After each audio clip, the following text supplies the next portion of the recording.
Okay, we are live. What's up, people? Trying to put this in a more centered position. There we go. A little better.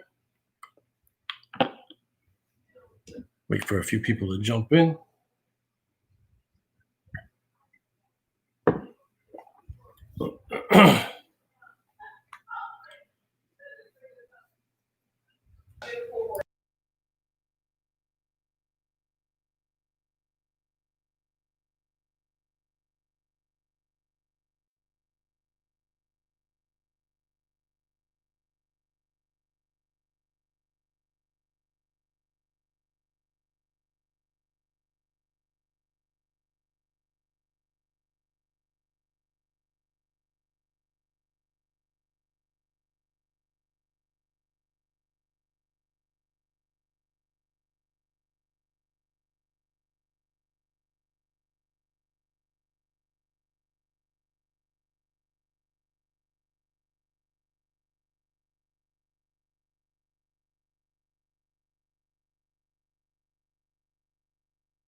All right, we're up to 40 people. You guys hear me, right? We're good?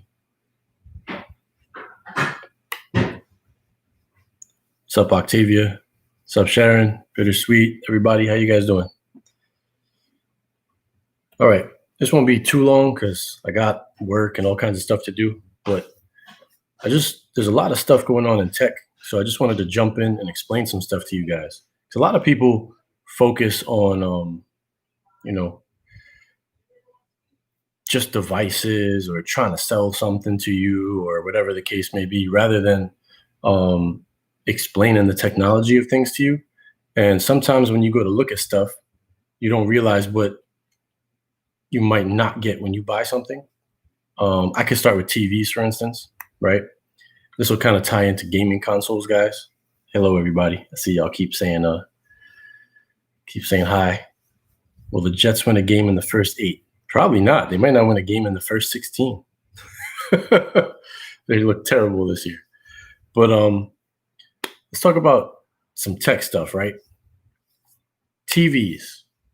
A lot of 2020 models dropping from different companies. They've been going, obviously, for a while. Still coming. The big thing with TVs is you can get nice picture quality for cheap. In 2020, you could buy a Hisense H9F, I believe is the newest one. You could get a TCL 6 series of 2021. Nice picture quality, looks good, very cheap TVs. Unless you really pay attention, you guys won't, and it might not matter to you at all, but HDMI 2.1 is a new standard for HDMI. Those TVs don't have that. HDMI 2.1 is a little expensive because you got to get a particular processing board for that in the TV.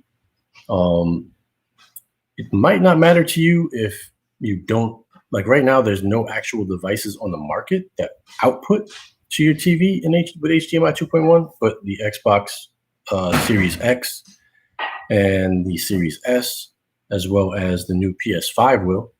Clayton, thank you for the super chat. I appreciate it. So if you are planning to buy any of those devices, or you got kids and you're going to buy them an Xbox Series X, HDMI 2.1 might be something that's a little important to you.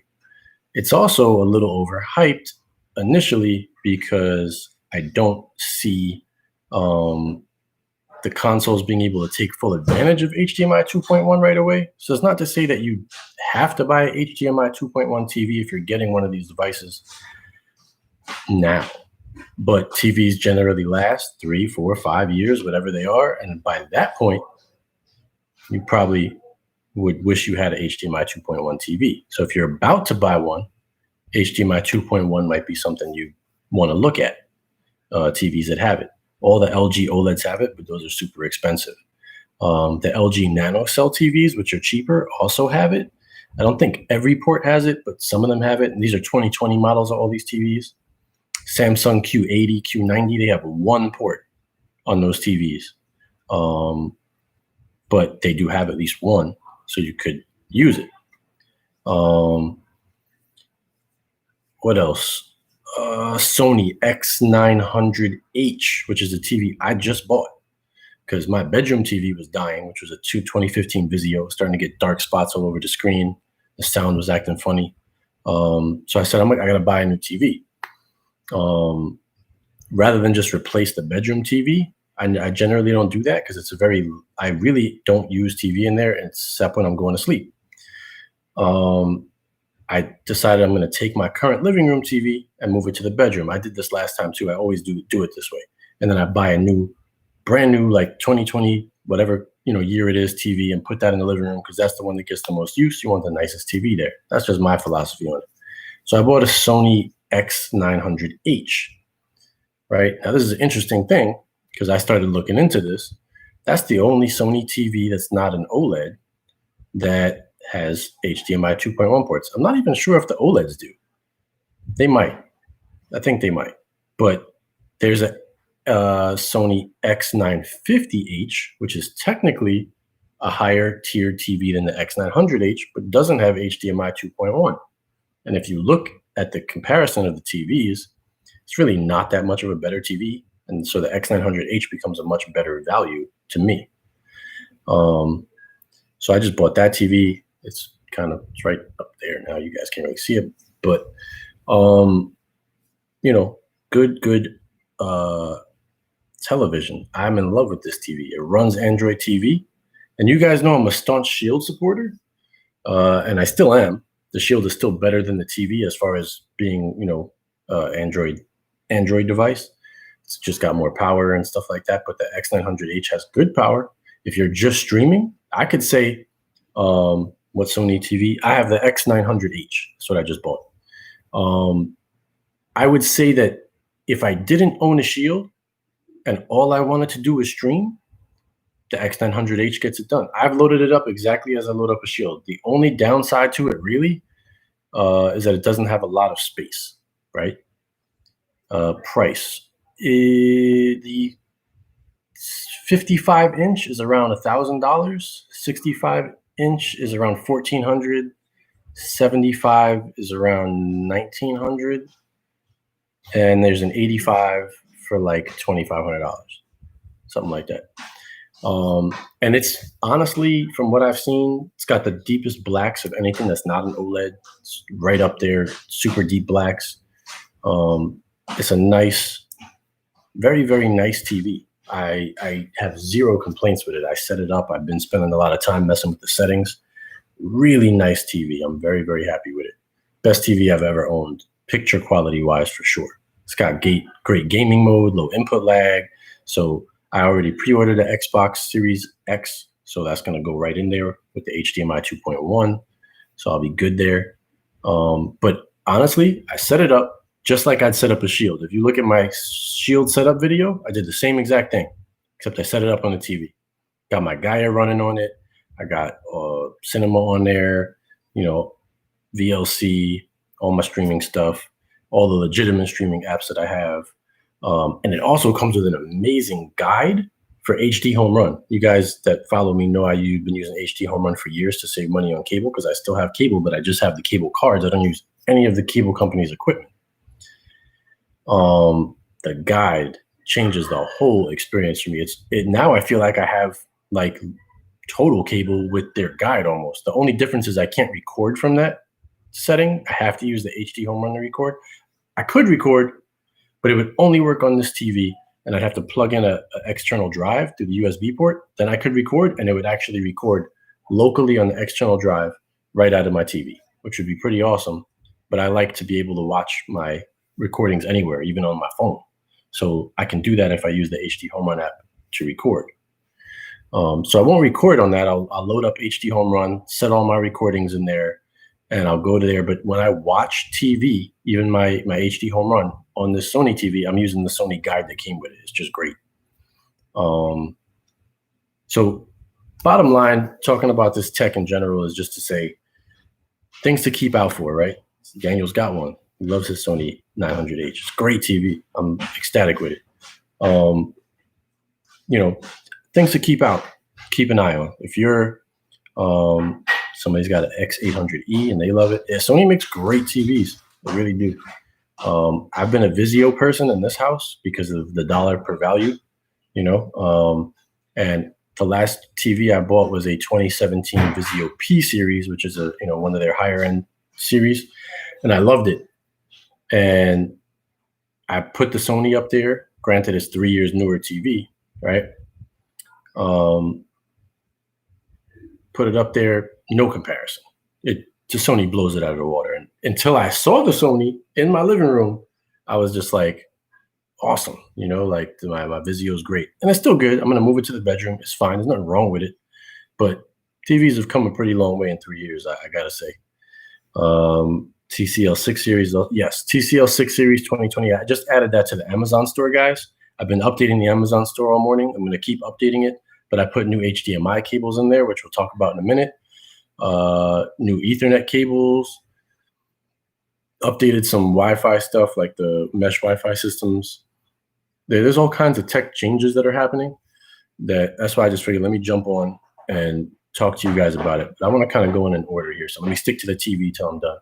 I think HDMI 2.1, what does it give you? It gives you variable refresh rates. A couple other things. It has like auto switching to game mode. It has what else does it have? It's got a couple. I can't remember everything that HDMI 2.1 does at the moment, but it's the major thing is that it can theoretically push 48 gigabits per second through that port. So the biggest thing is that it gives you 4K at 120 hertz. So basically 4K at 120 frames per second, which is what the new consoles claim they'll get up to, right? HDMI 2.0, variable refresh rate, Blade. And that's kind of the thing. Somebody's mentioned the 6 series. It doesn't have HDMI 2.1. Great TV, I agree. For the price, it's amazing. I added it to the store. You can buy it and be happy with it. If you don't, but if you plan to buy next-gen consoles, you're probably not going to need, you're not going to need HDMI 2.1 immediately, but you're probably going to wish you had it before if you're buying a TV right now, along with a console, and you're getting it in November, December, whatever, you're going to wish you had HDMI 2.1 before that TV dies. So you got to kind of look at it like that. Next year in 2021, I'm sure the TCL 6 series will have HDMI 2.1. So if you're buying a console, I probably would wait to buy the 2021 6 series if you want to spend a little less money than buying something that's got HDMI 2.1. What's up, True Be True? And something that has HDMI 2.1 right now that doesn't have it. You know what I'm saying? Like it's all about trade-offs. You're looking at, you can save some money, but a 55-inch at $1,000 from Sony is a steal. Like price-wise from what they normally do. When you look at what the X900h has in it, right? All the technology that they pack inside of the TV, price-wise, I think it's the best bargain of 2020 so far. It's more expensive than TCLs, but it's future-proofing you, and it's giving you better picture than the TCLs, even though the TCL looks great, even though the Hisense looks great. The picture is still better on the Sony, and you're getting future-proofing, which you're not getting with the 2020 versions of Hisense TVs or TCL TVs. Any of the ones that are a little cheaper, you're just missing out on that stuff.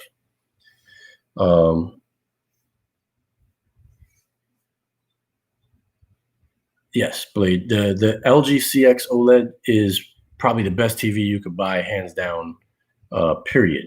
You got to worry about the burn-in, of course, as a possibility, but it's the best for gaming, best for black levels, best for everything. But again, if you want to, like I have the 75-inch version, the price of a 75-inch CX OLED is like $1,500 more than, or at least $1,000, somewhere between $1,000 and $1,500 more than the Sony X900h.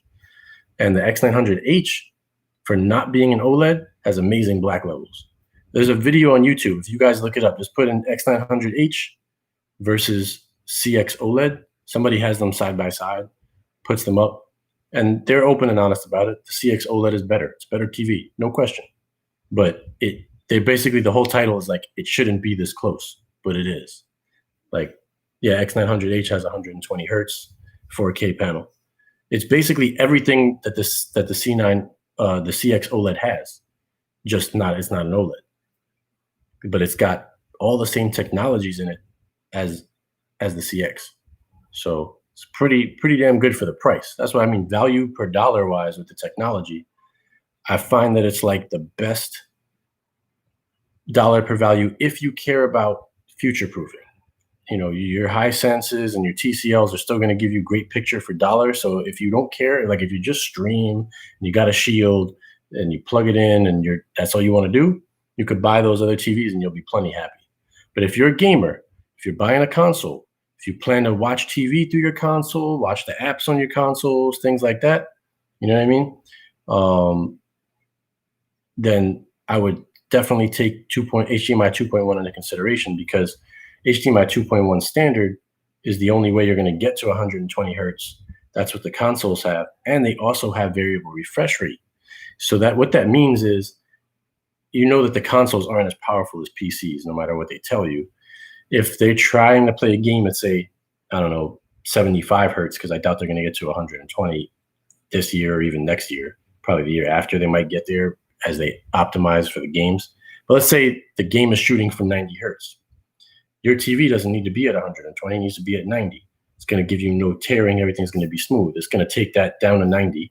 And let's say the frame rate drops in a big action scene, whether it's a movie or a TV show coming out of that new gen console, or if it's a game, the frame rate drops because it's a big action scene. The frame rate of the TV will drop to match, so that everything appears to not have any tearing or any visible issues. It keeps the picture quality actually looking best for you. So it is an important feature as things advance. And we're at the point now where if you buy a TV, you're probably going to have it for at least 3 years, maybe 5 years. They don't just die like that. And most people don't got the money to go jump out and buy TVs every year. You probably want to take a look at a 120 hertz TV. And that would be one that has HDMI 2.1 ports. You're going to need those ports, otherwise you can't do it. So that's something to look out for. That's all I really wanted to say on the TVs. What else? Yes, the 900H has local dimming. My unbiased opinion is the Z8 better than the Shield or close to it. Nothing is better than the Shield, my man. But the Z8 is a very good box. But the Z8 is like really excellent for IPTV, honestly. I would say it's better than the Shield because of the awesome software. Just the interface is nicer for IPTV than the Shield. Everything else, I prefer the Shield, honest opinion. But I hope that answers your question. The 900H has local dimming. It's got all kinds of extra, and no diss to the Z8 at all, Terry. It's an excellent box. I would not feel sorry buying it in any way. It's a good box. It's probably the only semi Chinese box that I would ever say yeah, go ahead and buy that one. I wouldn't even recommend B-Links or any of that crap. It's another thing I want to talk about too. But to stick on this topic of the TVs, we're going to move into something else real quick. What is the Shield? The NVIDIA Shield we're talking about, Gary. It's a Android TV box that plugs into your TV. HDMI cables. That's another thing you guys got to look at, right? So these, let me see if I can use my laptop, but you see it says for 8K, right? The important thing when you're looking at cables is right here, 48 gigabits per second. Why? Because that's the HDMI 2.1 standard. If you're buying cables for a new TV, you can't just go out and buy any cable anymore. You need a cable that can do 48 gigabits per second if you're getting HDMI 2.1 and you're getting a console. So that's something else to look at. I just ordered a bunch of these because I need them to go with the TV and the new console. And you might as well plug, and those cables are still better than any other cable. You can plug them into all the old stuff. It's backwards compatible. So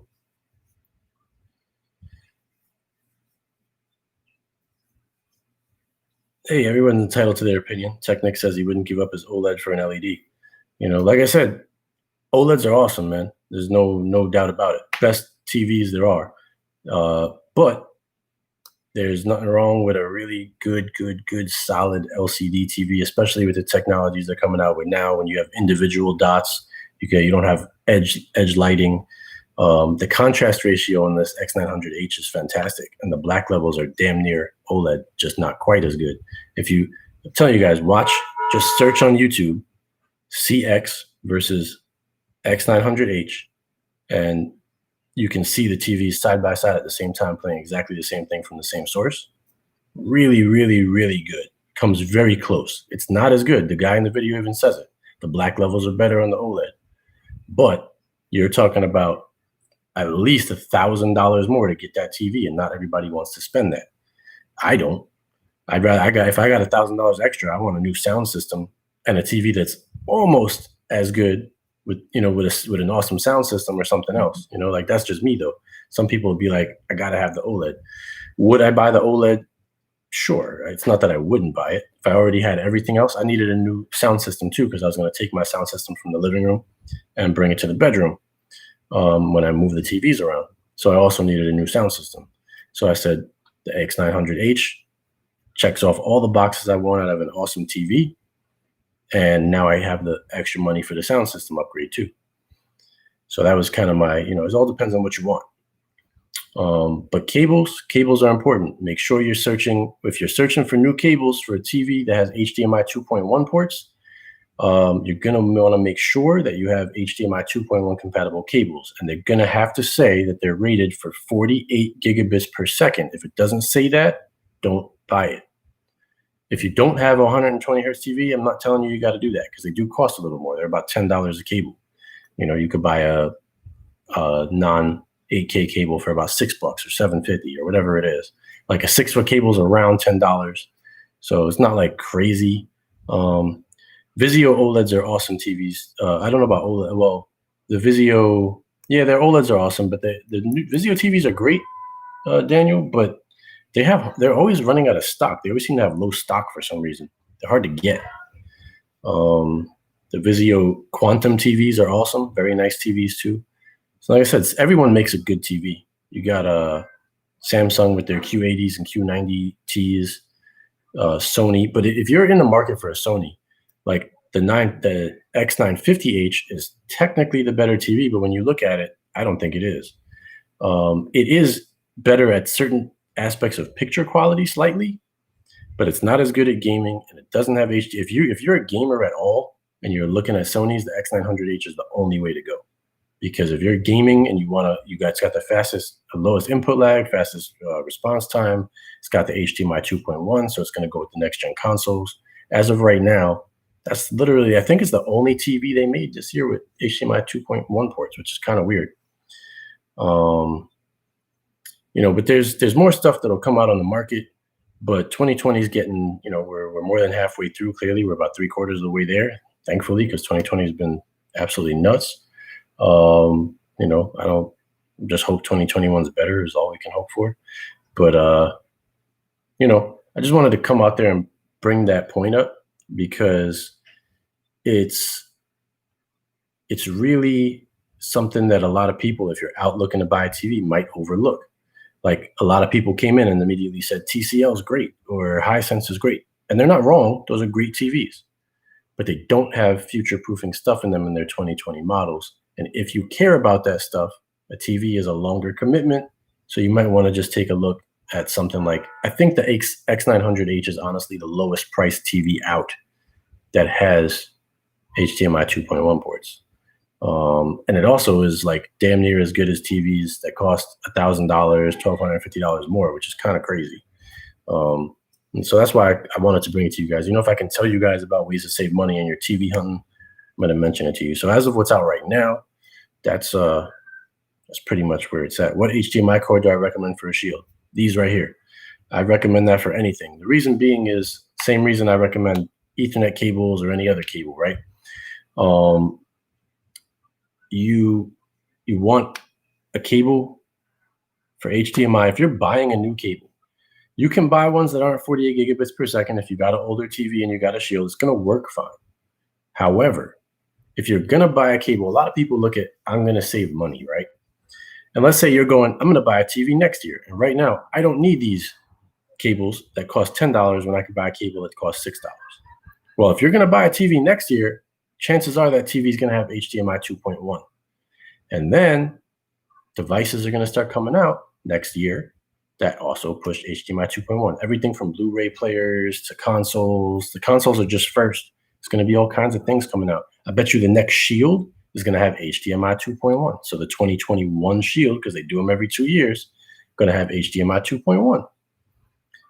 So you think in your head, I'm just trying to get this out there to y'all, because this is stuff that I went through in the past. And, you know, I used to be like, well, I'm just going to buy this cheaper cable because I know it works. The Amazon Basics cables are great, right? But it was HDMI 2.0 cable, and I buy it today for $6. And next year I was to buy a new TV with HDMI 2.1, and now I need a new cable for $10. In the span of 1 year, I spent $16 on 2 cables. One of them I'm no longer going to use, when I could have just paid the $10 and got the better cable from the jump right now, even though you might not need it right now. So you're not always saving money by saving money. There's a process to it depending on what's changing in the technology. That's kind of why I started the show today, because I just wanted to talk to y'all about that a bit. So think about those things. You know what I mean? You can spend $10 on one cable now and keep it, and it's still going to work when you buy a new TV next year or 2 years from now. Or you can save $4 in the moment and buy the cheaper cable right now. And then in a year or 2 years, when you buy a TV, you're going to need a new cable anyway. Or when you buy the new Shield next year, it's not going to have all of its full potential and use without that new cable. And now you got to go spend the $10 on the cable then, and now you spent $16 instead of $10. So might as well buy the good cables now. The ones I'm recommending right now are from Monoprice, because there's a lot of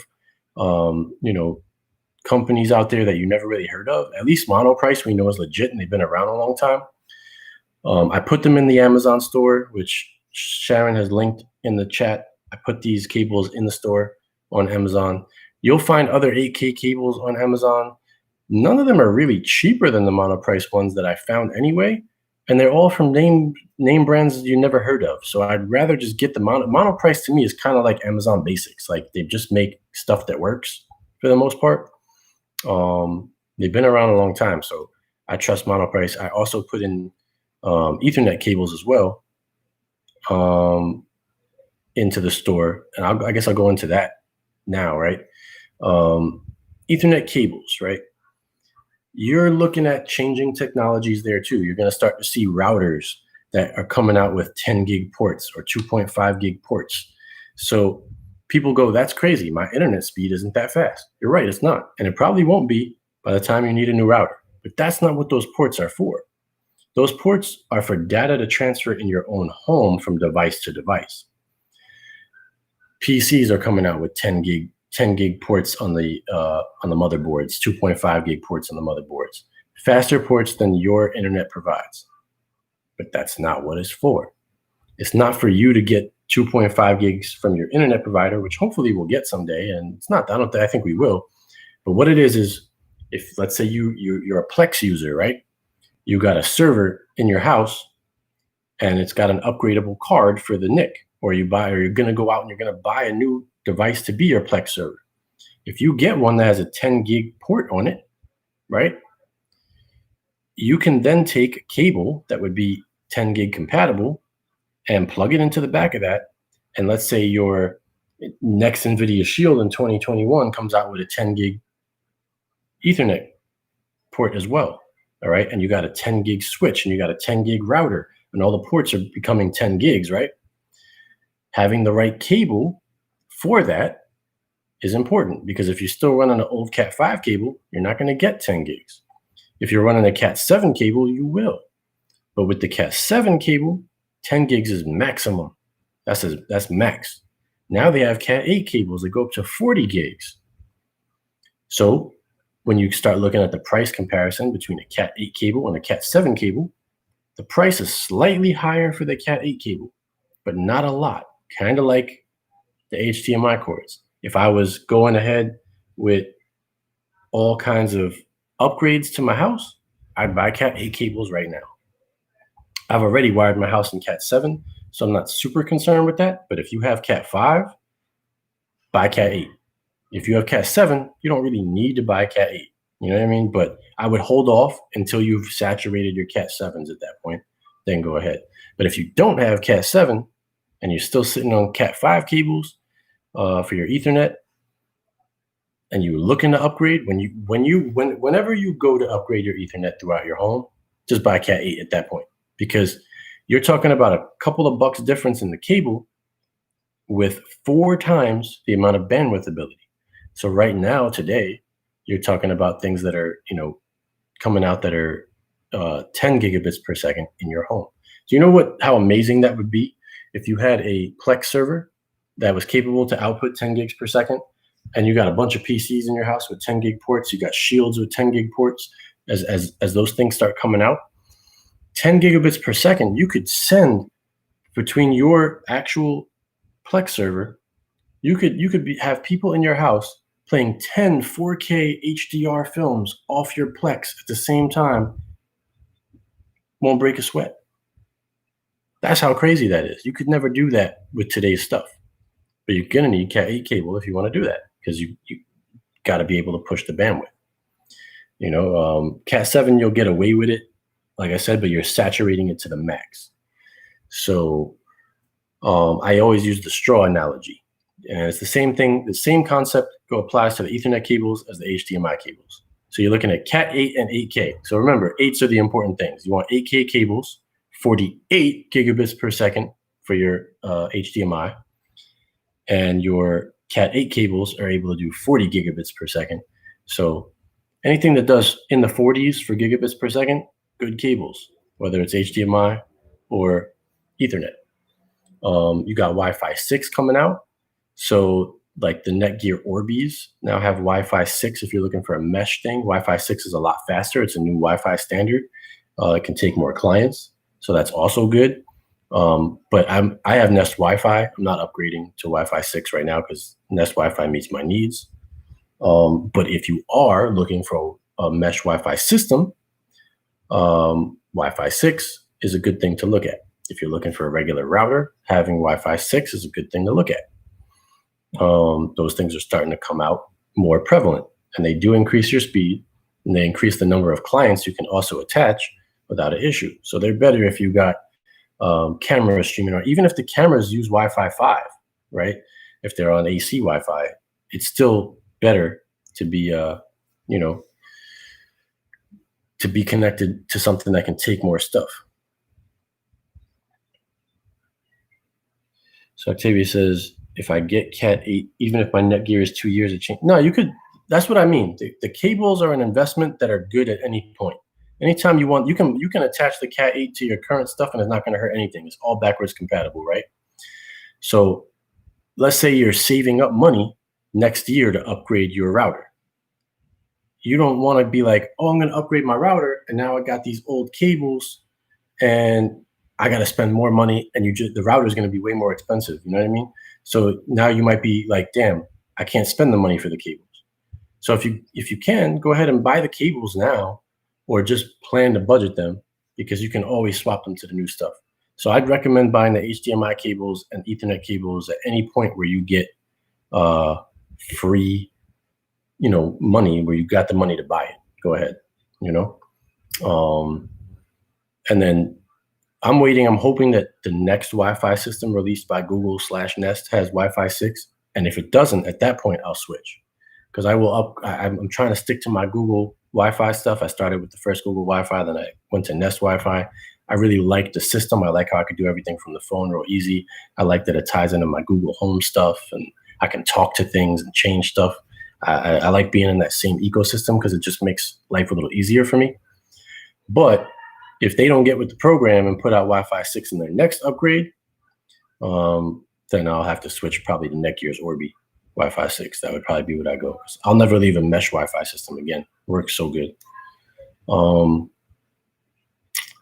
What else? I was talking about cables and streaming devices too, guys. At this point, honestly, tell you this now, with all the stuff that's coming out, HDMI 2.1, all these things, everybody still, I don't understand people's obsession with a lot of the Chinese boxes. I don't. People come into the Supreme Bills Facebook group, they come into the Telegram group, and they're like, what's the best Chinese box I can get? Why does the box have to be Chinese? Like, I would honestly, at this point, and you guys know, I hated Fire Sticks. I told everybody never buy a first gen Fire Stick. I told people I wouldn't buy a second gen Fire Stick. 4K Fire Stick, I've told people, good device, pretty damn good device if all you want to do is stream. It's not bad. You just need to make sure your Wi-Fi signal is strong near the device. So if you have to buy a cheaper device and you can't get a shield, right? That's fine. Buy a 4K Fire Stick, guys. Buy something that's officially supported, that you know can run. You know, people don't think about this kind of stuff. I want to buy a B-Link GT King. It's $100. A shield is $200, and it's the second fastest device on the market. Specs-wise, that's true. But what can the what problems does the B-Link GT King have? One, it's running a tablet version of the OS. Fine. I showed everybody, go ahead and install Android TV OS. I liked it much better. I still have mine. I don't really use it, but I have it. You know, like it works better with Android TV on it. I like it better because now it's mimicking a Shield. And it's basically half the price of the Shield Pro. So it's like, okay, but I still can't run Netflix on it. So if you're a Netflix user, you're going to get Netflix in 480p. Any of you guys that have an OLED TV or have a great 4K TV, you guys know what 480p content looks like on your 4K TV. It's ugly. Ain't nobody trying to watch Netflix on that. So now you got to go onto your TV and use the TV's Netflix app for Netflix. Then you got to switch back your source to the B-Link GT King to watch your Kodi or whatever else you're trying to watch. You know, it's not a bad device at all, but you're missing out on certain things. You don't got certification from Google.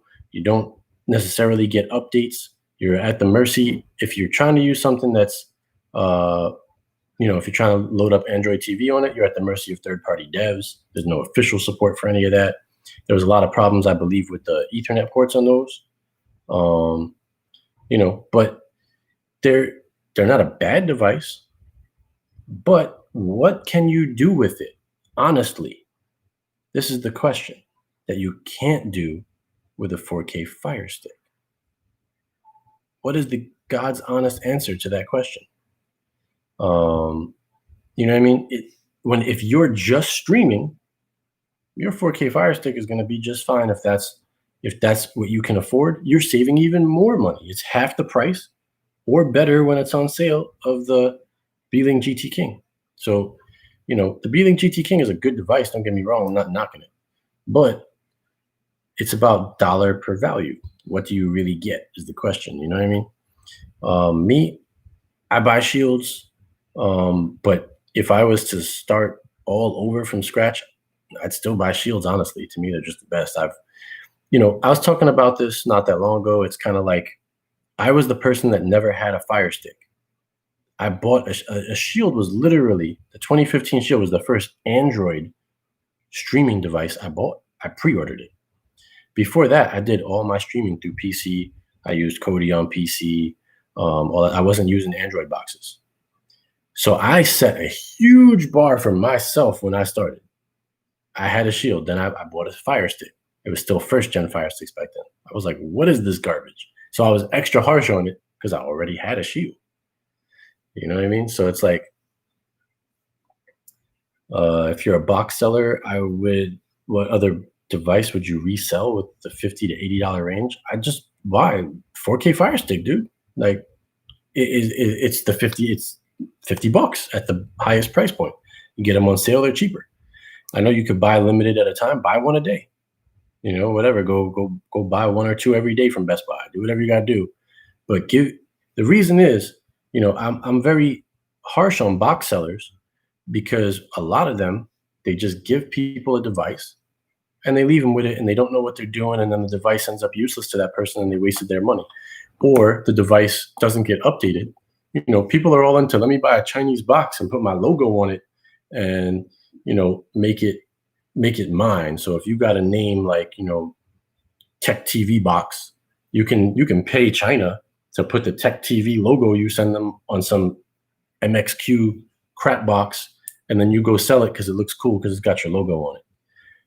Should have just gave them a 4K Fire Stick, because your customer cares way more about a good experience than they do about your logo being on a box. So I would just buy a 4K Fire Stick and sell them that, if that's, if you're going to be a box seller.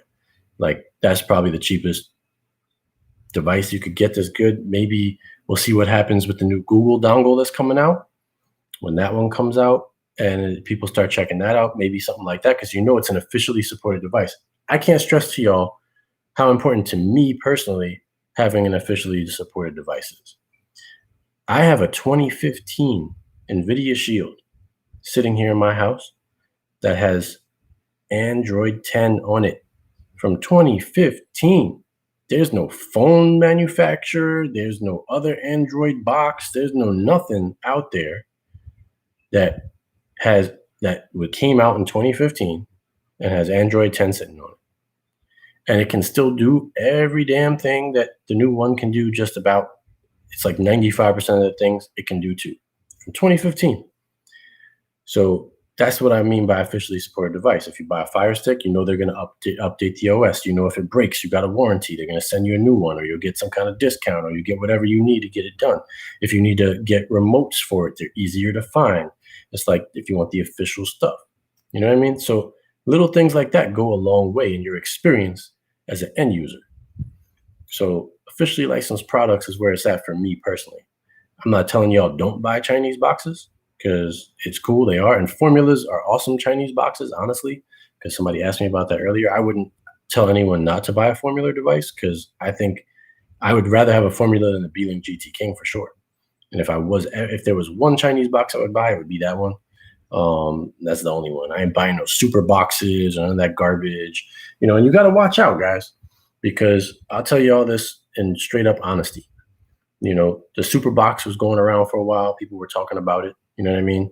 All over YouTube, not just in the streaming community. Even Chigs, I think, did a review on it at one point for his, boxes where he does all the benchmarks.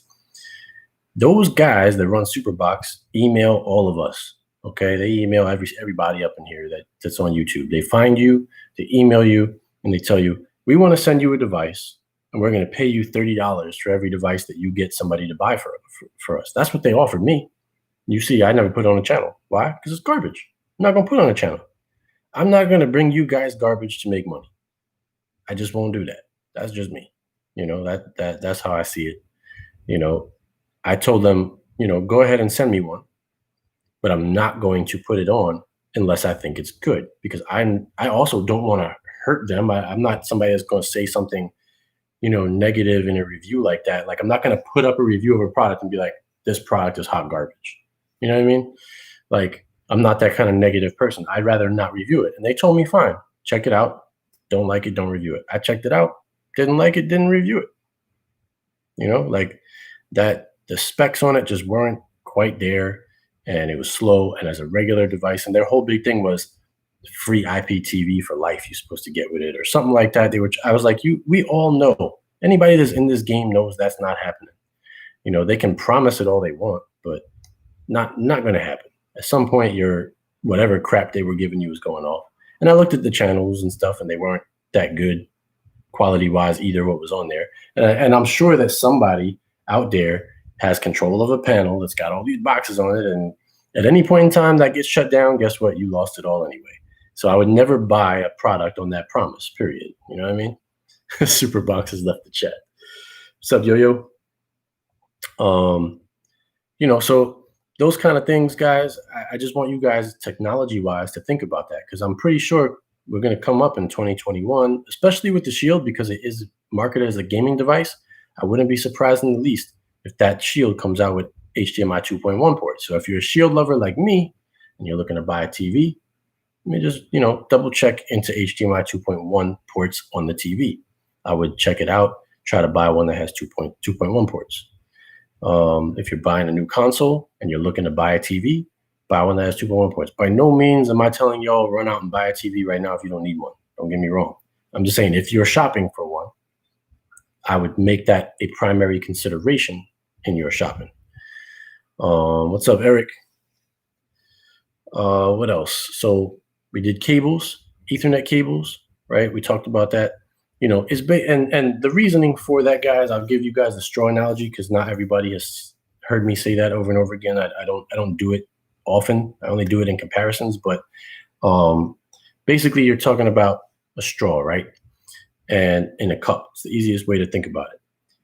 And if you have a very tiny, tiny, tiny straw, like real small, like this, right? And it's in the cup and you got water in the cup, how hard do you have to work to suck that water through that straw to drink it? You're working a lot harder. If your straw was this big, you just put your lips to the cup, barely have to suck at all, and the water's in your mouth. And that's pretty much the analogy, the way you got to think about HDMI cables, Ethernet cables. If an HDMI cable is capable of pushing 48 gigabits per second through it, all right, that's like this much data, okay? And well, let's just say 48 gigabits per second is like, in the HDMI cable, I gotta say that's this much data. That's the only cable that can push this much data. Now, if you have, let's just say next year, the Shield comes out and it's got HDMI 2.1, or you got one of the new consoles, it's also capable of pushing 48 gigabits per second of data. Will it right away? Probably not. Will it ever? Probably not. But I bet you it's going to push more data than the HDMI 2.0 cables can handle for sure. So you got this cable, this amount of space to push data. If it fills up halfway, cable's not really stressed out, right? It's good. It's running. Should last you a long time. Everything's great. But when you talk about the Ethernet cables for your internet, if you got a Cat 7 cable and you want to push 10 gigs of data, here's your hole. 10 gigs of data is this. You're done. Maxed. Anybody that knows, if you're pushing your PC to the max all the time, you're pushing, your car to the maximum horsepower the engine can take all the time, is going to die faster. And it's not going to run as good. It's not going to be able to breathe well. It's going to get hot. It's going to overheat. It's going to have, you're just pushing problems. So if you had a Cat 8 cable instead of a Cat 7 cable, when 10 gigabits becomes a thing, which it's starting to now, here's your 10 gigabit data. Your hole is 4 times the size of this. All right, 4 times bigger. Floats right through. Cable don't care. All easy. So that's the analogy I kind of use when I talk about the straw. It's kind of the same difference. Cable's just not working hard to push that data through. It's nice and simple. But if you saturate that cable with data, it's going to be a lot harder trouble. And that's the ports on the other ends are stressing too, because they want to pull the data as fast as possible. They want to push it out one end and pull it into your TV on the other end, right? And you got this, cable that's like, I'm dying. And it's slowing down both sides. And that's when you start to see a stutter or a judder on your screen or something happens. And, you might as well just set yourself up for the best possible outcomes. So that's kind of what I wanted to stress on here with the technology stuff and things that are changing, and I guess at this point, I'll take any questions y'all got, if you guys want to know about some stuff. What do I think about the TiVo Stream 4K box? I'm cool with it because it's an officially licensed product and a company like TiVo is behind it. So I'm cool with that box. I'm cool with a Shield. I'm cool with a 4K Fire Stick. I'll be cool with the Google dongle when it drops. Any of those things, all good. As long as they're officially Xiaomi Mi box is fine. It's older now though. And I didn't really like their overall support. I didn't feel they were that great, but at least it was an officially licensed product. You know what I mean? If they made another box, I would look at it if it's officially licensed too. But I'm done, man. I'm not buying no MXQ that's going to turn into a paperweight. I'm not buying even Beeling GT Kings just because they got 4 gigs of RAM. It doesn't make it better than the officially licensed product. You're not getting your Netflix and anything but 480. You're probably not running Amazon Prime Video at all. And almost everybody in here, I'm sure, has Amazon Prime. That's a worldwide thing, right? And a lot of people shop on Amazon. Like, even if you don't use any other thing, I can watch on my Shield or my Amazon 4K Fire Stick or any officially licensed product. I can watch my Amazon Prime videos in 4K, right? So, it's something that you can't do on them Chinese boxes don't work. And also warranty and support. I had 2 Shields. They were the 500 gig versions with the hard drives. Those are the only ones I ever had problems with. I had 2 of them fail. NVIDIA replaced them for free. Go ask your Chinese manufacturer to go ask Banggood to send you a free box when yours breaks in 11 months. They're gonna be like, "Ha! You thought that was how it was happening? No, you want one? Buy another one."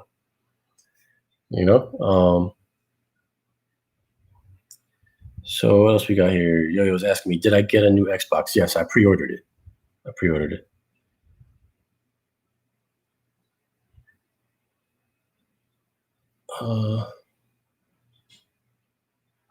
But it says it's good if you can turn off all the TiVo stuff.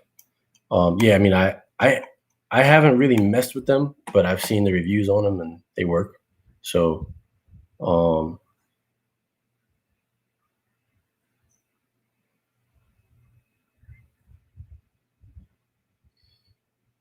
what do I think about? Yeah, okay, answered that one. Any more questions y'all guys got? So I'm not gonna spend too long on here. Just remember, guys, I'm updating the Amazon store. I started doing it this morning. I put new TVs in. I got the Cat 8 cables in different lengths and colors and all kinds of stuff, but I just put the monoprice ones in. And I did the same thing for the HDMI cable. I only put in one listing for the HDMI cable for 8K, but when you click that listing, it'll change to different pack sizes. So like these cables, right? They come, you see like 5-piece, there's 5 pieces, 3 pieces. If you order 5 pieces, it's like $10 a cable for 6-foot cables. It's a little cheaper for like 3-foot cables. But you can also find monoprice cables in single, but they might be more money. You know what I mean? Like $13 instead of 10. So in many instances, it's better to just buy the set of 5. Would I upgrade my Shield if a new one comes out? I got a 2017 or 2019. I'm good with the 2019, honestly, because that one runs great. I would upgrade it in 2021 if it has HDMI 2.1, because I have HDMI 2.1 TV now, and if it's capable of giving me more than 60 FPS, I'll take it. And if it's got variable refresh rates, I'll take it. Mark says we're doing a DraftKings this week. You know what? I'm going to set that up today. We will do it.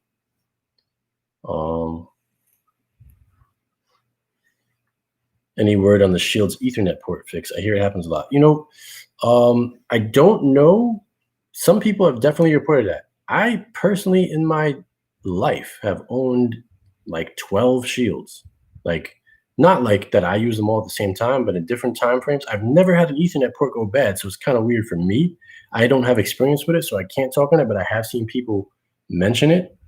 But I do know NVIDIA fixes them and like sends you a new one. They if you call them up, they will send you a new one if you verify through support with them and trying different things that your Ethernet port is just dead. They'll send you another one. So, I mean, that's a good thing. And that's what I mean. That's kind of the difference. It's like if your Ethernet port goes bad on your Chinese box, they're just going to be like, so buy another Chinese box. That's all you're going to get. That's all they're going to tell you.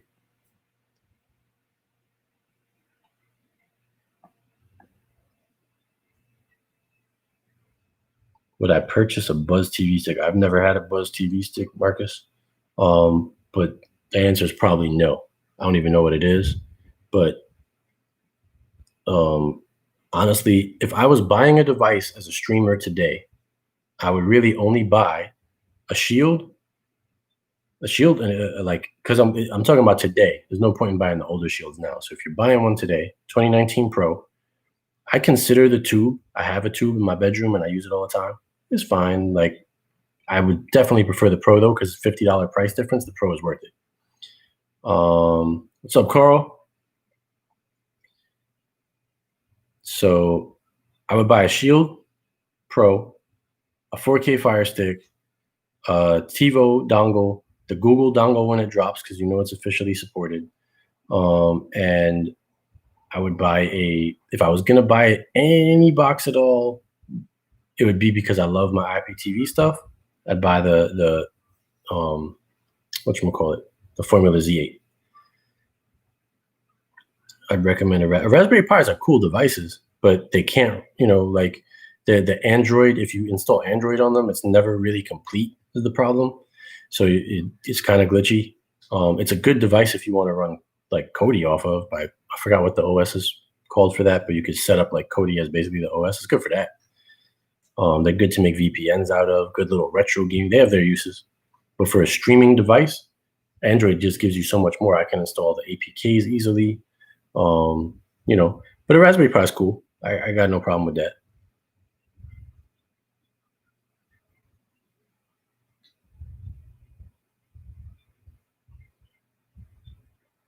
Yep. See, Mark said as long as it's been less than a year, they'll send you a new one. And most problems, honestly, are going to happen in the first year if it's a defect.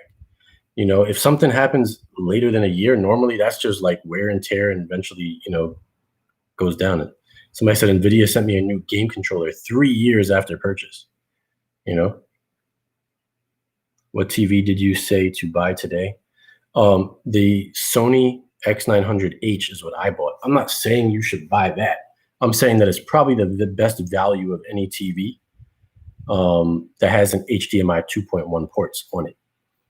And, so that it's not that I'm telling you to buy it per se. You can, look at other ports. Like the LG Nano TVs, I believe, have at least one HDMI 2.1 port, as long as they're 65 inches or bigger. I think the 55 doesn't. I was trying to research this, if I'm remembering correctly. So on that instance, you could buy that. But when you look at the price, it's similar to the Sony TV, and the Sony TV's picture quality is just better in every way. So I would still prefer the Sony over the LG Nano. The LG OLED has better picture quality than the Sony, but then you're paying, and they have the HDMI 2.1 ports, but then you're paying $1,000 more for the same size TV easily. Kiko, my man, what's up, Kiko? What else? The Samsung TVs now have, a lot of them only have one HDMI 2.1 port, which I find weird.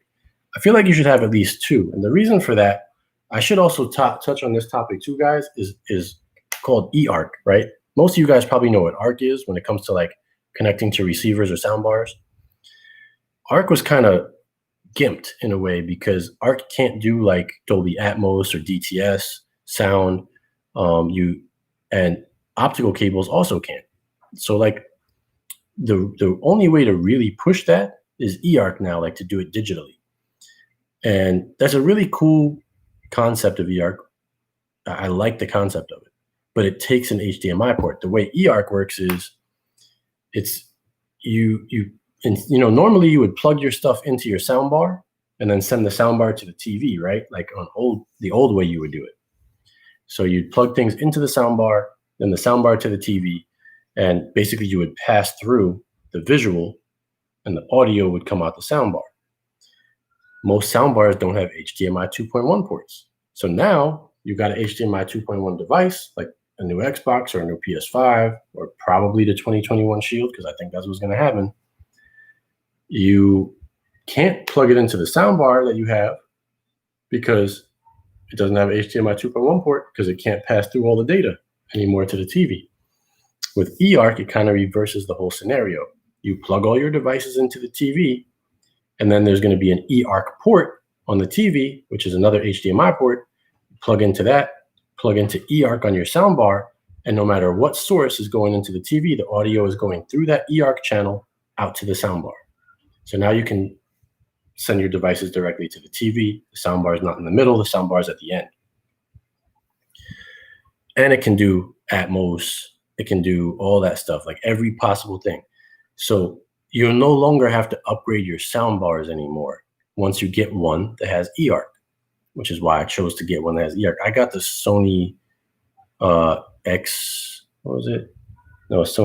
ZF1 or something like that. It's called. I gotta look it up real fast. I just ordered that soundbar. I'm not a crazy sound person, like ridiculous. Z9F. It's actually older. It came out in 2018, but it's been upgraded to have eARC. Because eARC, you don't need a full 2.1 port for, just to do eARC, right? But it gives you some sort of simulated sound. I also bought the Sony Z9R rear speakers. So the soundbar is a 3.1 system, right? You've got 3 speakers on it and a subwoofer. That's what comes with it, with the Z9F from Sony. But it does this spatial thing where it sends like sound up towards the ceiling and then down at you. It's not as good as having all those speakers, but is it practical for most people to be installing speakers on their ceilings to get overhead sound? No. The cost of those systems is tremendous. So the Z9F soundbar from Sony is about, I think it's like $800 or $700. I think it's $700, something like that. And it's good, you know. It's not as good. You're not going to get I'm not saying you're going to get the same sound as if you actually had speakers on your ceiling, but you do get some element of spatial sound coming out of it. And then they sell the Sony Z9R rear speakers. What I love about this is they're completely wireless. Yes, you have to plug them into a wall, but it's not like, you know, where they say you get a wireless subwoofer, then you got to plug in your speakers to the subwoofer and they still got wires going out. The subwoofer is wireless and the speakers are wireless, and you can place them in different places. And then you can go into this app on your TV and on your phones and stuff. You get it, and you can say, I sit this far from my sound bar. My subwoofer is placed here. My rear speakers are placed at this angle behind my couch, and this distance from my left ear and this distance from my right ear. And it automatically adjusts the sound to give you the best spatial sound you could get. Sony also has one called a G700, which is cheaper than the Z9F, but it's not compatible with the rear speakers. But it still gives you the spatial sound, and people say it sounds great. Everybody is aware that it's not as good as physically putting, you know, an Atmos setup in your house. But let's be honest, who the hell affords an Atmos setup and who's attaching speakers to their ceilings left and right? I mean, if you're rich like that, you got a theater room and you want to, you know, to have something that's like a movie theater, by all means, be my guest. But if you're just a dude with a living room and you got a ceiling fan like me that covers most of my living room because it's not huge, I can't be putting speakers up there. I'd have the fan chopping sound as it's coming through. You know, go ahead and get you a simulated system. The most important aspect of it is that it can accept those sounds, and you know, go ahead. It can accept the sounds, and because it can accept the sounds, it can output them in a way that gives you something better than just a standard 5.1 system. With the Sony Z9F that I got, combined with the Z9R speakers, I have a true 5.1 system with a simulated up to 7.2.2 system, I think is what it is. It simulates up to that. All the simulation part is basically, you know, it's a little bit of it is hoopla, sure, because you're just firing sound off in different things. You know, audiophiles will be like, that's not, you know, blah, blah, blah. I don't care. It's better. It's basically a 5.1 system with a little extra spatial sound to it. I'm fine with that. Works for me. I got a 5.1 system now. Sounds great. But I'm moving it to my bedroom and replacing it. So I figured I might as well go with Sony, since I went Sony with the TV. And they can actually display, it actually displays like the soundbar stuff on the screen. So I just figured, why not? And Sony was honestly the only company I saw that has passed through like that for Atmos at those prices, which is weird to me. What's up, Rojas? It's weird to me because Sony's known as such like an expensive brand in general, you know? So that's why I wanted to come on and talk about it a little bit. Like, their pricing is reasonable on some things now.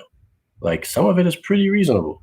The X900h, like I said, TV, probably best bang for your buck, dollar-wise, that you can get on a TV right now.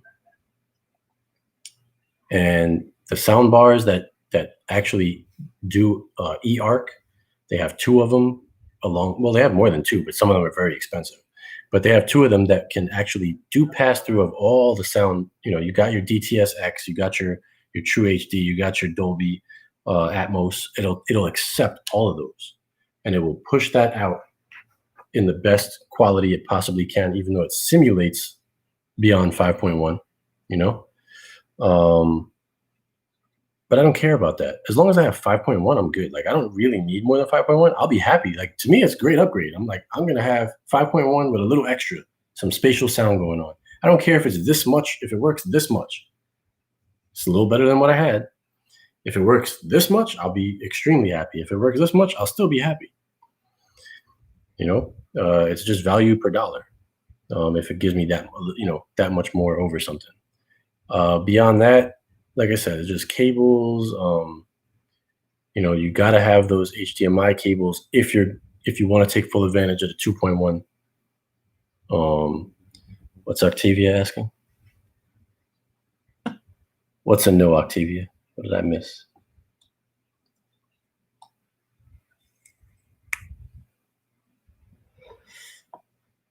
Yo, did you follow up question at me after I said that I pre-ordered the Xbox? What did I say? I'm going back because I feel like I missed. Oh, yes, I did say hi to you, Yo. And I answered your question. Said I pre-ordered the Xbox.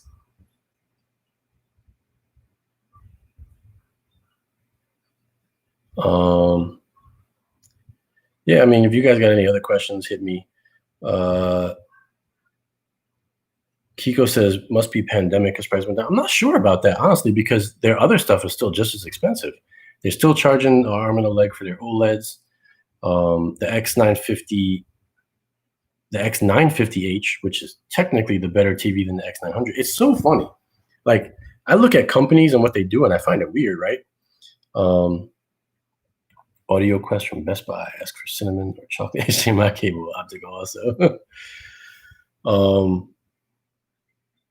I find it funny, right? Like, Sony makes the X900h, and then they make the X950h. And the X950h is supposed to be the better TV. It costs more money, but it doesn't have any HDMI 2.1 ports. It's the only thing it had really was a feature of better viewing angles, and it makes it only slightly better by putting some coating on the screen. But that also, at the same time, reduces the contrast ratio, which makes your picture quality appear a little bit worse. So it's better in some ways and worse in others. I don't really consider it to be the superior TV. It's slightly superior, possibly in picture quality in a head-on viewing angle, and definitely a little bit better from the side viewing angle. But you're giving up all the future stuff that HDMI 2.1 has. And like I said, most people have a TV on average for about 4 to 5 years. So in 4 to 5 years, all these devices are going to be using HDMI 2.1. So if I'm buying a TV from this point forward, it's got to have at least one HDMI 2.1 port. That was the thing I was saying with the Samsungs that came out in 2020. They made one port, right? So that's when I got into eARC. That port is the only thing that's going to use eARC. So if you're using that for eARC, you can't plug in your PlayStation or your Xbox to the eARC port, which makes it kind of weird. I don't know why they only made one port for that. I'm guessing, like they labeled it as eARC, the same port as HDMI 2.1. And I'm like, you don't technically need HDMI 2.1 for eARC. Like older HDMI ports, like the data rate can flow enough because it's only dealing with sound. But I'd understand the reasoning. I'd rather have an HDMI 2, but then give me two of them at least so I can have my console plugged in. If I had a PS5 and an Xbox, I'd be sitting there with the HDMI port cables just sitting there right next to that port and just plug in the one I wanted to use and unplug the other one over and over again. Like, that's kind of dumb. That's why the LG OLEDs, all four of them have HDMI 2.1 ports, which is good. So it's it's definitely an interesting time in tech, though. It's a lot of tech stuff going on. So just, keep that stuff in mind, guys. Don't cheap out right now on cables, especially if you're buying new ones. I'm not telling anyone to go out and buy cables if you don't need them. But if you're getting a new Xbox, if you're getting a new PlayStation, and you have a 120 hertz TV, or you're buying a 120 hertz TV that has HDMI 2.1 ports, don't cheap out right now and be like, oh, well, I need a new HDMI cable because one of mine broke. At least buy one of those new cables because you're going to have it and it's going to be ready and it's going to be there for you. If it's $10 for the cable or $12 for the cable and the other one is $6 or $8, so be it. You're going to spend $6 or $8 now, and then all of a sudden in 2-3 years, there's no more HDMI 2.0 things that you own and everything's HDMI 2.1. All those cables Garbage. So now you spent your $6 or $8, and now you still went out and spent 10 or 12 bucks, and now you spent more. Now you spent 18 or 20 bucks instead of just buying that one cable from the beginning, and you already got it. And the same thing goes for Ethernet. You know, if you're looking to buy new Ethernet cables, at least Cat 7 for sure. I'd go Cat 8 right now just because of that 40 gigabits per second drop. You know, if you're looking to buy them. If you don't need it, you don't need it. Yeah, it's definitely a good MMA weekend, man. I'm excited. Yes, John, don't spend $40 for months cable. You don't have to. Mono price, guys. Mono price cables work great. They've been around a long time, and they're a good company in general. If you got a bad cable, they'll send you a new one. You know what I mean? They've been selling on Amazon. Look at the reviews on their Amazon cables. I would go with mono price right now. That's where I go until you see some more reputable companies. I saw so many companies with 8K HDMI cables, but make sure, like I said, the HDMI cable has to say 48 gigabits per second. Needs to. If it doesn't say that, it's not HDMI 2.1 compatible.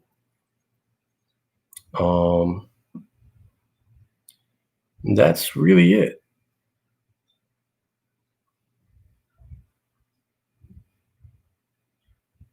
That's kind of what I wanted to tell you guys, because those are big expenses. So I just felt like I should come on here and tell you guys about it and give you guys info before you go out and spend that money, in case those things are important to you. I'm not dissuading anyone from buying a cheaper TV that doesn't have HDMI 2.1.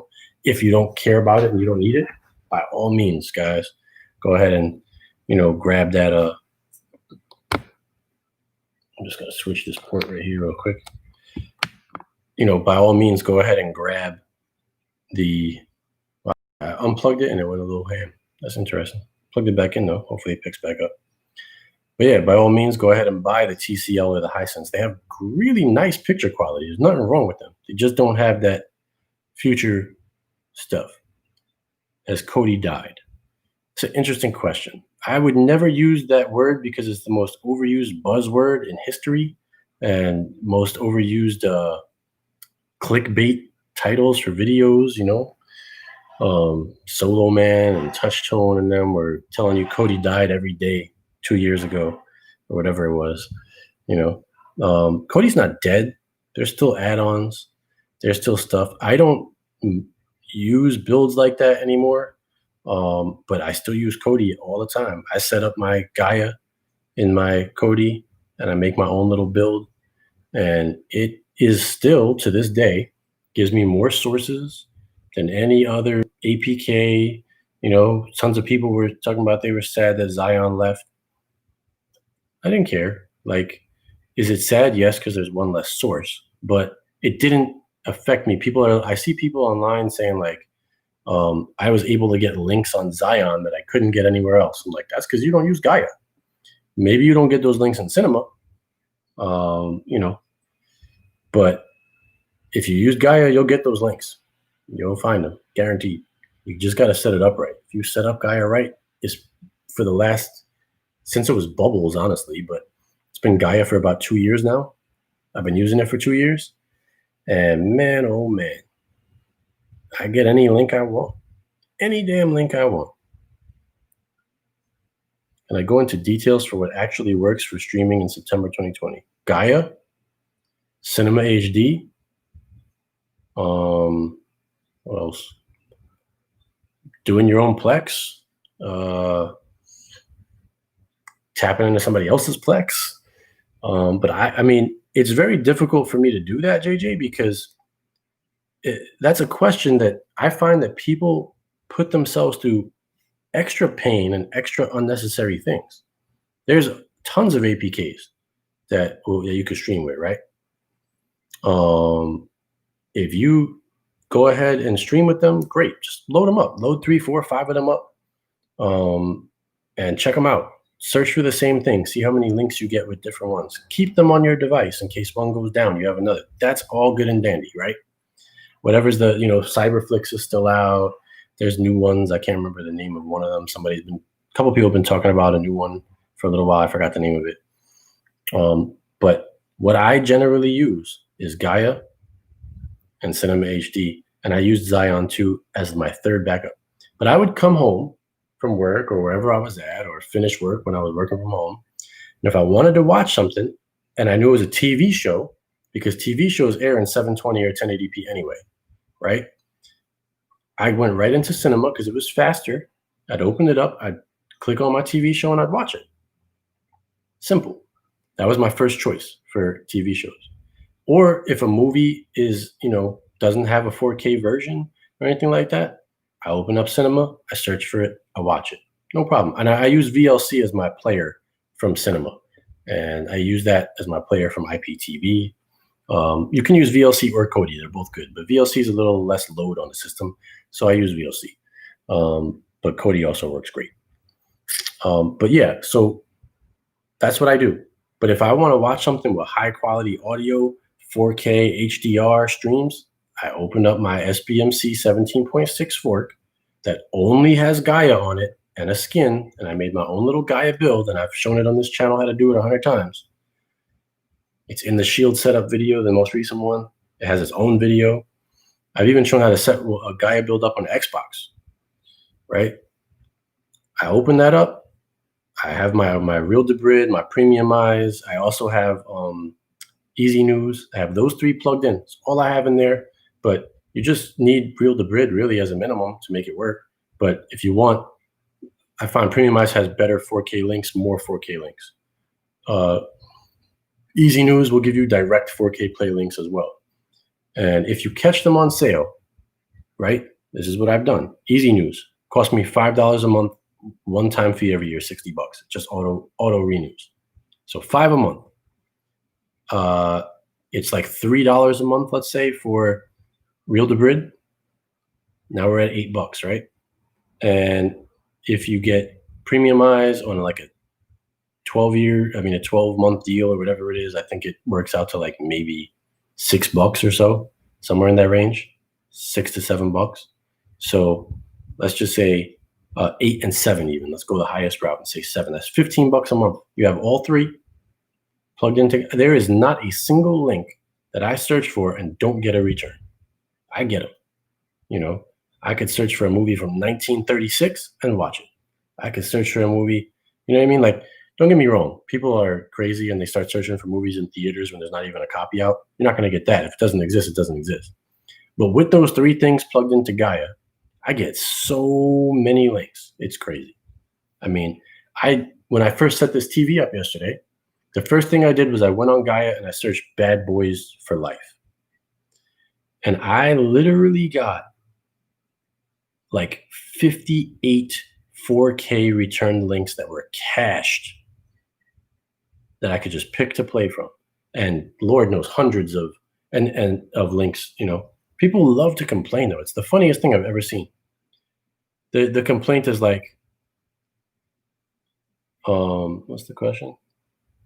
Can you put on all of what at the same time? Octavia.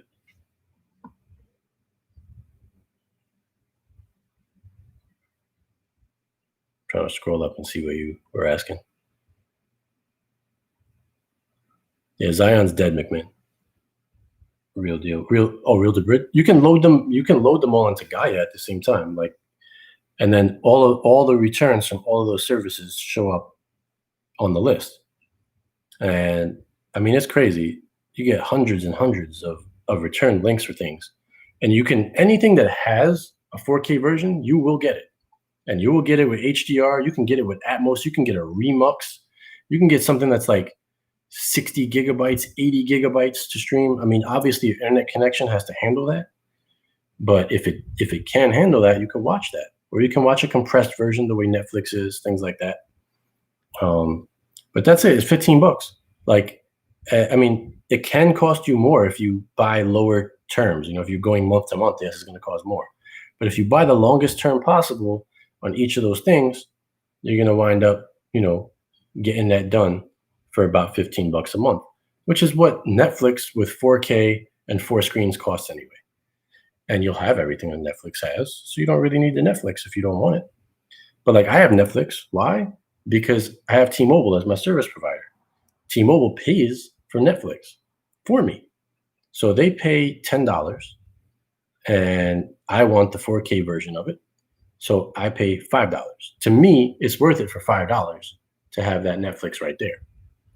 It's easier, if you ever have an issue. But would I pay $15 for Netflix in 4K? No, because I don't need to with everything else I have.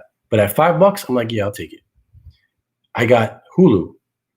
I pay for Hulu. But you know how much I pay for Hulu? $1.99 a month, because I got it on that deal. At $1.99, it's worth it for me, because I can go in. Let's just say you got a TV show you want to watch, especially now we're all home, right? Home a lot more. The first one I did when I got Hulu was I watched Blue Bloods. I caught it like on TV once in a while. I'm like, this show's kind of cool. Like, it interests me, but I never saw the beginning. I don't know what it's about. I was able to go on Hulu and watch 2 Blue Bloods. But you know what? People won't pay $1.99 a month for Hulu when it comes up. Why? Because there's ads. I don't care. You guys complain so much. And I don't necessarily mean everybody in my chat, but I see that as the biggest complaint. People don't want to use cinema because it has a 30-second ad when your movie's over, your TV show's over. And so, do you know have you guys not seen what happens to people that have cable?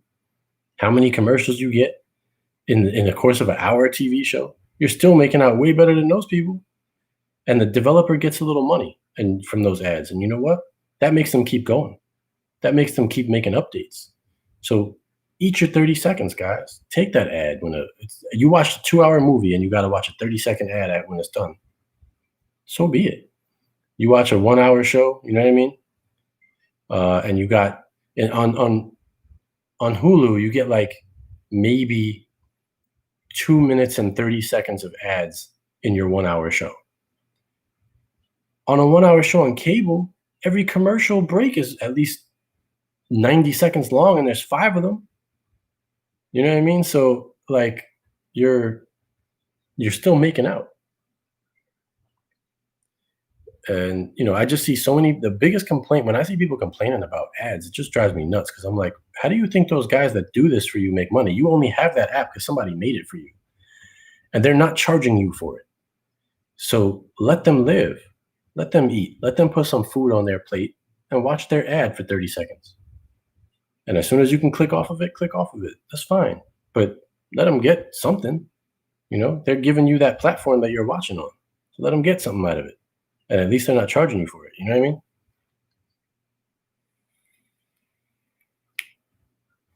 Yes, that is true. As Yo-Yo says, if you have joined the Telegram group through a link here today and you were not previously in it, or you don't have Telegram before, you must add a picture icon.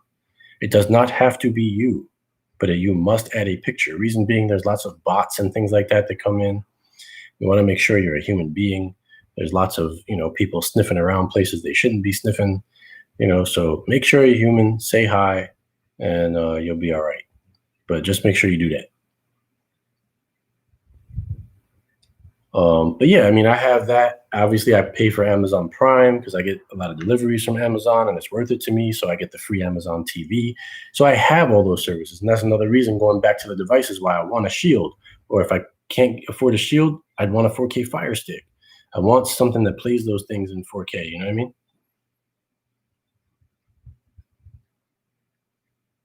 Yep, and that's the thing. See, John said the same thing. YouTubers offer hacked APKs with no ads, and then they get a bunch of views.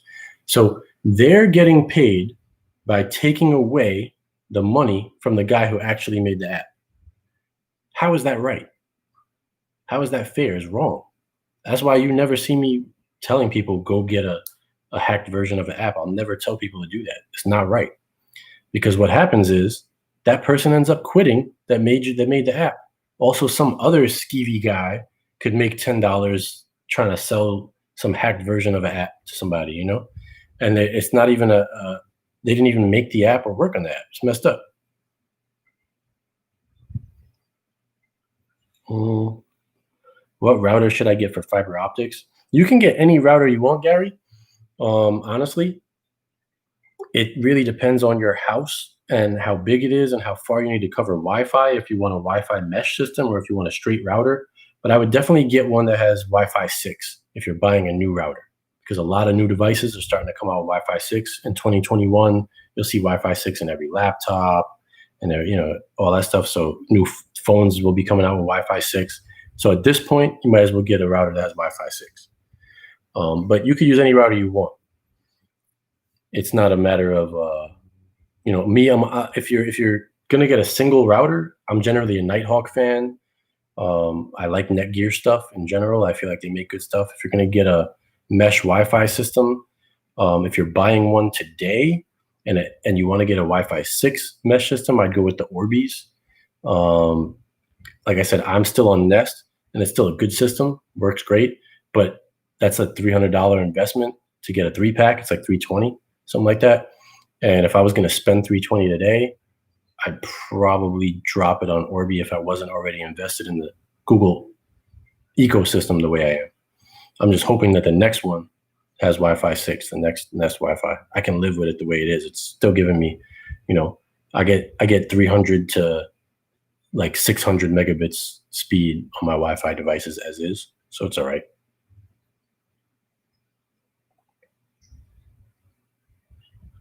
If you get no sound with a mute icon on the top right corner, your Kodi is muted. You have to go in and actually unmute from the Kodi settings. That's the only way you'll get that icon.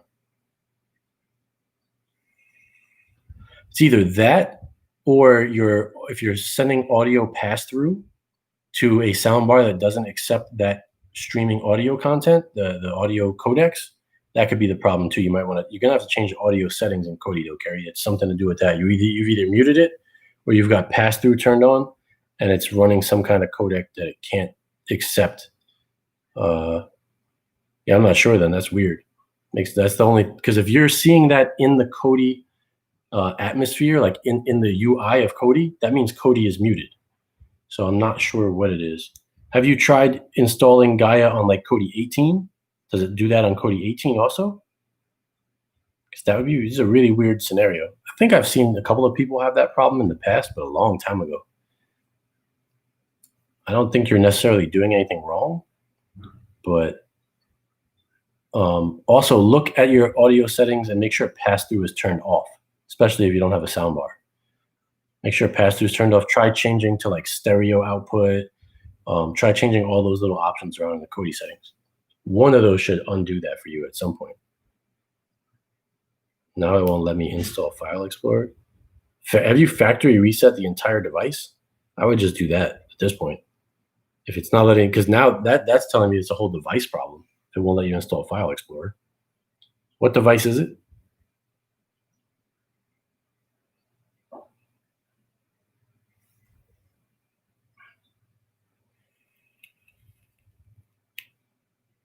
Pro. The NVIDIA Shield Pro? Is that what you're saying? Because I'd be totally baffled. But if you open up like Prime Video, it plays with sound? That's a weird one to me, man. Very strange.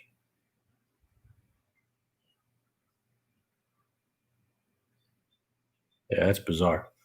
I don't know. I'd factory reset it 3 times in a row or something.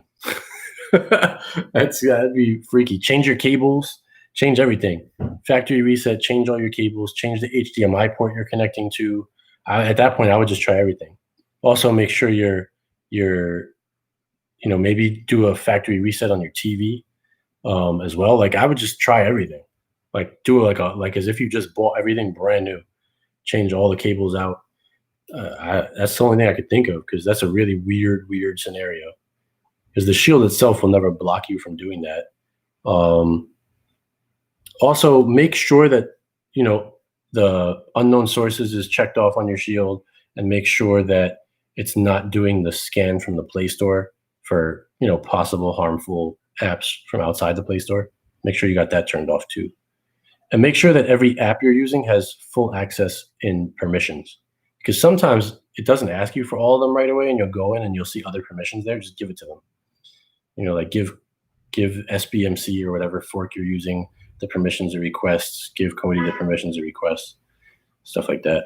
It's the only things I could really think of. It's definitely a weird scenario right there.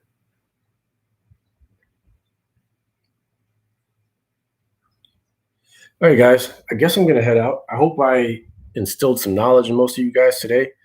I appreciate you hanging out with me for a little while. It was fun chatting with y'all and seeing you guys' face. I got to do some work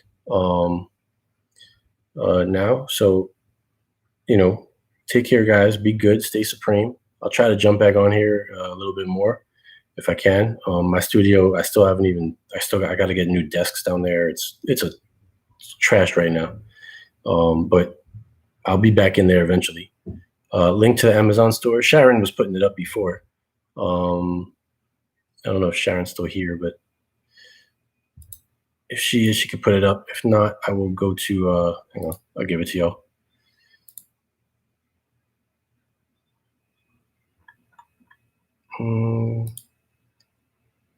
Sign in.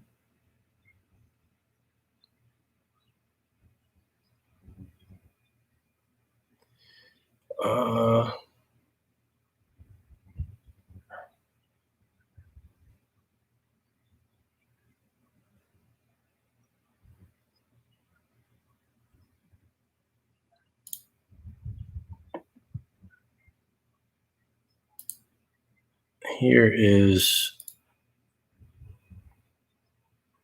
oh, there you go. Yo got it. I'm going to post it in there too. That's the storefront. Like I said, I added new TVs in the store. I'm going to keep updating it. I added new TVs in the store, new mesh Wi-Fi systems, the cables for Ethernet and for HDMI.